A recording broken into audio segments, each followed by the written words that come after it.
Hello everybody and welcome to Insider's Guide. Today we're discussing one of the most criminally underrated ski areas in Colorado, Ski Cooper. Non-locals who have heard of Cooper mostly know it for its history, but those who have been know that it actually provides a pretty darn good skiing experience.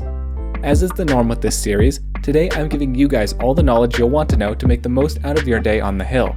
So with all that out of the way, let's jump right into an Insider's Guide to Ski Resorts, Ski Cooper.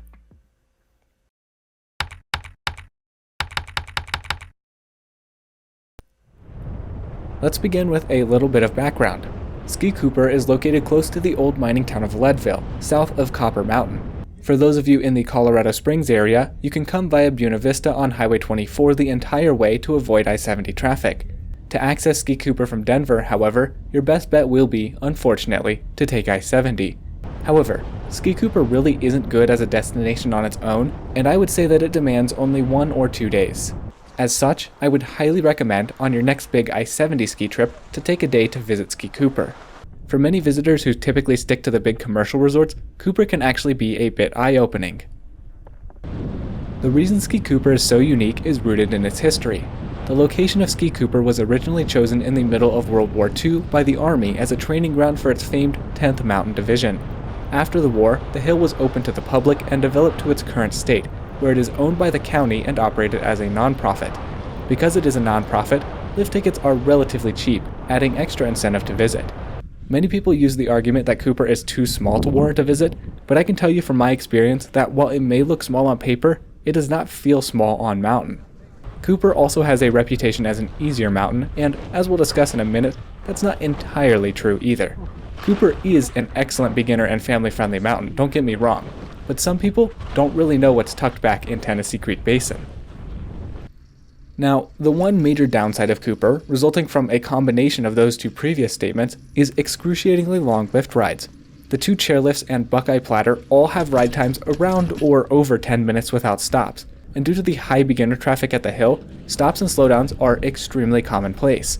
It is not uncommon for a ride up the double chair to take 20 minutes on weekends. However, in my opinion, that's a small price to pay for an experience that's completely different than elsewhere in Colorado. The thing about Cooper that truly makes it stand out is the vibes. Maybe it's the high concentration of beginners, maybe it's the staff, who really knows, but it just doesn't feel as uptight as all the other ski hills in Colorado, and locals love it for that. When you're there, you'll feel like a local, and there's no better feeling when skiing. Something important to know about Cooper is that they don't groom many trails nightly.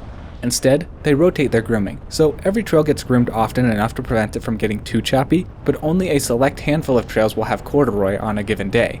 As a whole, unless otherwise dictated, the greens and blues at Copper do get that rotating grooming, and the blacks and double blacks do not. Alright, let's walk through your day a little bit. The first thing about Cooper is access, which we already mentioned, so next is parking. Cooper, despite how this map makes it look, has a ton of parking. It very rarely fills up. I would still recommend arriving by 9:30 or after 11:30, but unlike other ski areas whose lots fill hours before lifts even open, Cooper's parking experience is purely tame. The entire parking lot is walking distance to Cooper's compact base village. The one major negative about arriving at Cooper is getting a ticket. The lift ticket line often isn't very long, but for some reason it just takes absolutely forever. So be aware and prepared for that. Marked on the map here is the port of entry, where there is a pair of RFID gates just like you go throughout most Icon Pass resorts. However, rather than going through the gates for each lift, you just go through those gates to gain access to the ski area itself. Cooper does not scan tickets at the lift. When it comes time to grab lunch, you can picnic down in the main lodge here, or you have a few different options. At the base area, you've got 2 restaurants, one an Irish pub in the main lodge, and the other at the Timberline Tap Room.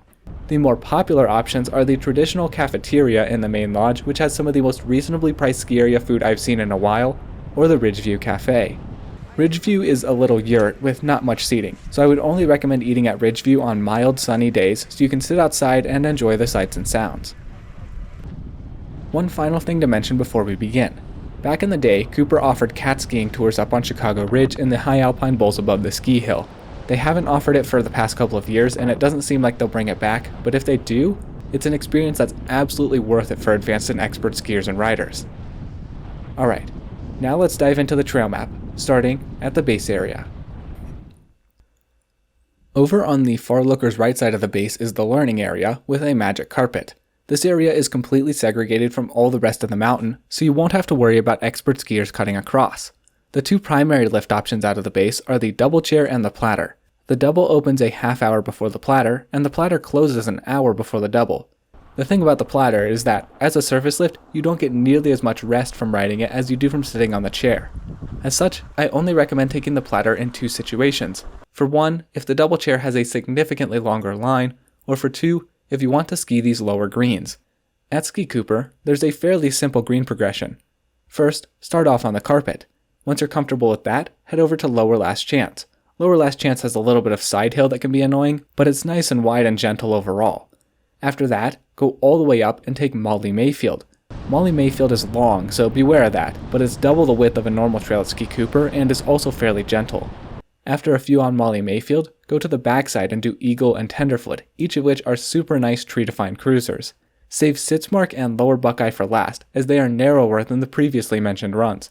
Sitzmark is just a standard run, but the reason Buckeye is narrow is that it shares the trail with the towpath of the platter, which basically splits the trail in half. Between 9 and 9:30 and 3 and 4 when the double is spinning but the platter isn't, however, you can head to Buckeye and get the entire width. Upper Last Chance and Upper Buckeye are on the milder side as far as blues go and get groomed fairly often. On the other hand, Slade's Run and 10th Mountain are lower on the list of grooming priorities and probably only get groomed in the ballpark of once a week. You can access Slades from the platter, but I recommend using the chairlift. The most challenging run within this pod is Powerline, which is pretty self-explanatory. It follows the path of power lines, which means it's extremely narrow and can get moguls in some areas. It's fun, but it does force you to react. On both sides of Powerline, there is some really good single black level tree skiing. Since we already discussed the greens, we can jump straight over to Pando. I swear I've never seen Pando on the grooming report, but I also don't recall it ever having moguls, so my guess would be that it's on the same sort of schedule as Slades. It's pretty narrow, but not steep at all. There's some really good off-piste if you duck into the trees on the skier's right of Pando. These three blues on the looker's right side of the double are absolutely fantastic laps. As far as Ski Cooper blues go, they're pretty darn long, and are perfect to just get in rhythm and relax a bit. Although it doesn't look like it on the trail map, you can get to Homestake and Trails End from the double. Peekaboo is a little tree trail, put simply. Down in the Buckeye pod, so too is the green Leprechaun Lane, which absolutely should not be a green in my opinion. It is true tree skiing, so not comparable to any other greens at Cooper, and it also has a tendency to get quite scraped off. It has little cutouts and whatnot, so it is a fun trail with the kids, but just be careful. Now, the backside, called Piney Basin, looks more intimidating to navigate on the trail map, but it's not as horrible as it seems. It is fairly bowl-like, offering many good unmarked places to catch some freshies or leftovers. We already covered the two greens, although I will add that there is often a small terrain park with jumps in this upper section here. There's also a small terrain park with rails and such at the bottom of Molly Mayfield. Just lookers right at the greens are a series of fantastic blue cruisers, of which Burnout is my favorite. It's got lots of little rollers, just enough to feel like a roller coaster without getting significant air. While Cooper does generally have very good signage, this triple chair highway is hard to find, but it's not worth taking anyway. Drifter isn't the widest run in the world, but isn't terribly long or flat. This blue under the lift, Shamrock, is a little bit of a weird one. About halfway up you've got Piney, a super steep groomed black coming down from the right. Although Piney is often closed for racing, Upper Shamrock basically merges with that steep section of Piney before splitting back onto its own path. This means that in order to ski Shamrock continuously, you'll have to do that steep part. If you're a true blue skier, either do Upper Shamrock to Burnout, or skip it altogether. Piney is one of the two more commonly groomed blacks here, the other being Nightmare. When they groom Nightmare, they typically only groom half, leaving the other half to develop small moguls. Sometimes they groom Slot as well. Blarney Stone is a narrow, perfectly straight mogulled path through the trees. It's fun in my book, but wouldn't be fun to many. Green Door is more treed than mogulled, but has some of both. You can access Blarney's right next to Piney by heading down the ridge with signs pointing you to Molly Mayfield. For Green Door and Slot, you'll head down that same ridge toward Molly, but then keep right onto Upper Nightmare, which parallels Vendome Burn. In the vicinity of the Platter's upper station, you can drop onto Kamikaze, which I believe typically has moguls, or to Powder Keg, which is a tree run that's actually fairly difficult for a Cooper single black. Its entrance is pretty inconspicuous, but it's just a cut through the trees on the left of the uppermost part of Kamikaze. All throughout the pod are a handful of other named trails that are just fun little cuts through the forest. The primary 4 of these are Clover, Treasure Hollow, the Alley, and Timber Bash. Right next to Timber Bash is Corkscrew, a tree run on the boundary with a small natural gully in spots. To access that, you'll want to stick as far to the rope line as possible from Motherlode, as it's near impossible to get to it from the alley. Motherlode itself genuinely should be a blue in my opinion. It has one somewhat steep pitch, but it's nothing compared to Piney and Nightmare. It's groomed often enough to not get moguls. Not sure why it's a black. Alright, and that brings us to the true backside, Tennessee Creek Basin, which I'm going to shorten to just Tennessee for ease of reference.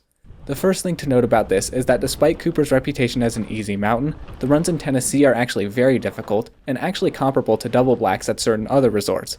As such, be very careful not to overski your abilities here. The only way out of this zone is via T-bar, which is by far the fastest and shortest lift at Cooper. They did very well with the signage in this zone, and while it's easy to lose an exact line, it's hard to get truly lost. This expansion, completed earlier this decade, is an absolute game changer for Cooper. It took a decent family mountain to a decent all-around mountain. That's a big step up, and if you are capable, I would recommend checking out the zone at least once. To access Tennessee Creek Basin, there are 5 gates, none of which are shown on the trail map, to access this terrain. We'll work from lookers left to right. The first gate requires crossing under the T-bar to access Slider through Solstice. Slider is a single black mogul run on the boundary. It has one steep section, but is still overall the easiest run in Tennessee. Solstice and Paradise are some of my favorite lines in the zone. They're nice, long, steep tree runs with some moguls in thinner areas, and they stay well shaded and thus keep good snow. If you're an expert unsure where to start, take Paradise. Powder Stash and Paradise Lost are 2 shorter runs that are very similar in nature to Paradise and Solstice. Skid Road on the skier's right and Lazy Elk Traverse on the skier's left are narrow, hard to follow, and ungroomed. These trails should be used as emergency escape routes only. The next gate is also right next to the top of the T-bar, just on the other side. This gives access to Maverick, which is just the lift line, and Viper. Maverick is very narrow because the T-bar goes right down the middle, and they don't want you crossing the path of the T-bar. As such, Maverick goes on the skip list for me. Viper is a true mogul run, and because it's quite narrow and steep, it actually gets some pretty darn big bumps as a result. This is the only true mogul run in the pod. The next gate is 100 yards or so down Motherlode, and it gives access to Dancing Bears. This is basically another version of Paradise and Solstice, and is equally as fun. Everything on from Dancing Bears and on drops you onto Low Road. Low Road is an actual road, often groomed, which is flat in a few spots around Needle's Eye and Great Scott. Overall, it's not terrible. The 4th gate is right at the bottom of the Motherlode steep pitch, where it turns into Motherlode Flats. This gate is not signed, but is pretty clear and obvious as long as you keep an eye on the rope on your right. This is where the trail map starts to not line up, because if you enter through this gate, you'll find yourself at Great Scott. From there, you can push along the exceedingly flat Lazy Elk Spur to everything down to Needle's Eye. If you intend to ski Moose Run or on down, save yourself the trouble and use the 5th gate, which is just past the 4th gate and actually is signed. It's the start of Low Road, so it's a really nice entrance. However, the 4 lines it serves are incredibly short, and I honestly don't find it worth it to put in all the effort to get all the way to Bravo and Swansong. Straight Shooter is fairly narrow and steep and can have some rocks. I found it the hardest run in the pod. Signs at that 5th gate and at random other intersections around this area refer to this entire section from Great Scott to Swansong as the Motherlode chutes. They're not chutes. They're basically shorter versions of runs like Paradise, Solstice, or Dancing Bears. This entire Motherlode chutes area does have one thing going for it, and that's the fact that because you have to have this specialized knowledge to get back to these runs, they typically stay untouched even for a few days after a storm. Alright, that about wraps it up for Ski Cooper. As always, please leave any questions down below. Now go check out one of our other Insider's Guides, all about other great mountains across Colorado and the US. Thank you all so much for watching. All my love, I'm out.